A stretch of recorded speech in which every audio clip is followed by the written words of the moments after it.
this is going to sound weird, perhaps, but I mean, I think the band that I have such great memories of from a human perspective and from a kind of music perspective is Nickelback. Nickelback, I worked with them when I was with Thornley, and I think Big Rec might have done some date with them too. No, it was probably all Thornley stuff with Nickelback. Anyways, Because Thornley's on 604 Records, right? Chad Kroger's label.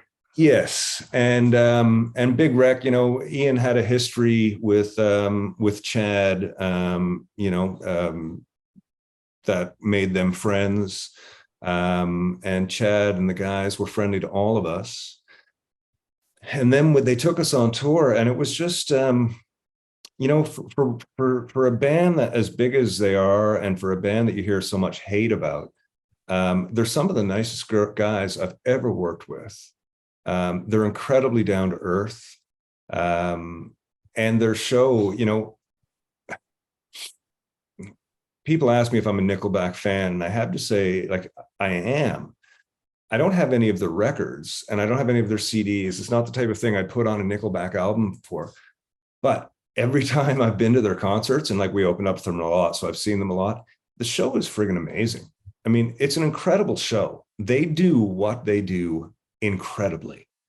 And that show and that level of professionalism that you see with them, that translates into the backstage with all of the crew, everybody who's working with them. I don't know how many nights I came out for a smoke at 5 a.m. before the buses were leaving, and I'd see Chad over at the fence still signing autographs. And like we did a tour. We did a bunch of tours with them, but there was one tour I was looking for. I had a couple of bass endorsements that I was entertaining, and Mike said to me, why don't you try one of these Spectres out? I just had a bunch of them arrive, and I said sure, and I tried this nice Spectre, and I loved it. It was beautiful. And he said, well, why don't you use it? I think we had 17 shows on that run. He said, use it for these shows and, see what you think. So I brought it into the set, and I used it for a couple songs every night, and got to be quite nice. And at the end of the tour, I gave it back to Shu, the bass tech, and, thanked him and all that. And anyways, we headed out, and I went to bed, sort of 5 o'clock in the morning. I opened my bunk, and the bass was in my bunk, with a note, and just keep this one. Like, it was just like, they were the sweetest, most generous people, and so supportive. Like they were honestly great folks to be around. I really enjoyed their company, I guess is what I'm saying.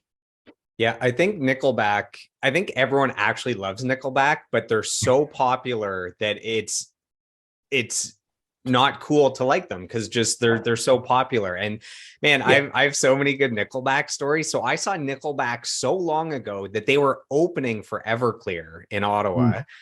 So this was in about 2000. So they hadn't released How You Remind Me or right. That album Silver Side Up. I saw them in an amazing quadruple bill. So there was Seether, Bush, 3 Days Grace, and Nickelback. This was in Toronto a few years ago. Wow. And one good story that came from an interview I did with some of the Finger 11 members, they said when their single Paralyzer came out, and, it goes 5 times platinum, one of the biggest hits in the world, they said that Chad Kroeger called them and said, you're about to get a ton of haters. Like, you've made it so big now with that single, you're about to get a ton of haters. Yeah. And that's how you've made it. And it's like Chad Kroeger and Nickelback, of all people, know what it's like to have made it and to start getting haters, because you're just that big and that consistent on the radio. It's an amazing thing. Finger 11 are another band that I've got to look back, and 3 Days Grace I look back on with great memories of. And we had, we did a lot of touring with both those bands too, and they were a hell of a lot of fun. But the popularity hating thing, it has nothing to do with the artist. It's not if it's Justin Bieber or Nickelback or any of the other people that get hated on a lot.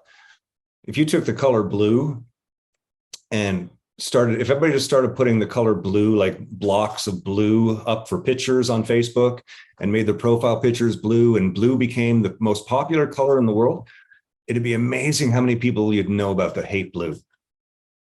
Everybody just start talking about it because it's there all of a sudden. And that's, when these bands get to that point, yeah, of course that's going to happen. But I think any band that gets to that point, haters be damned. they're doing something right to get what they got going on happening, you know.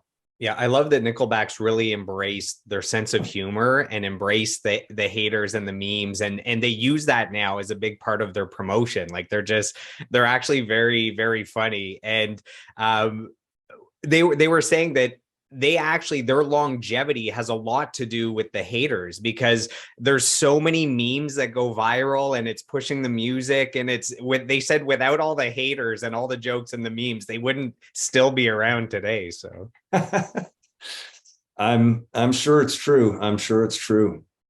But great guys.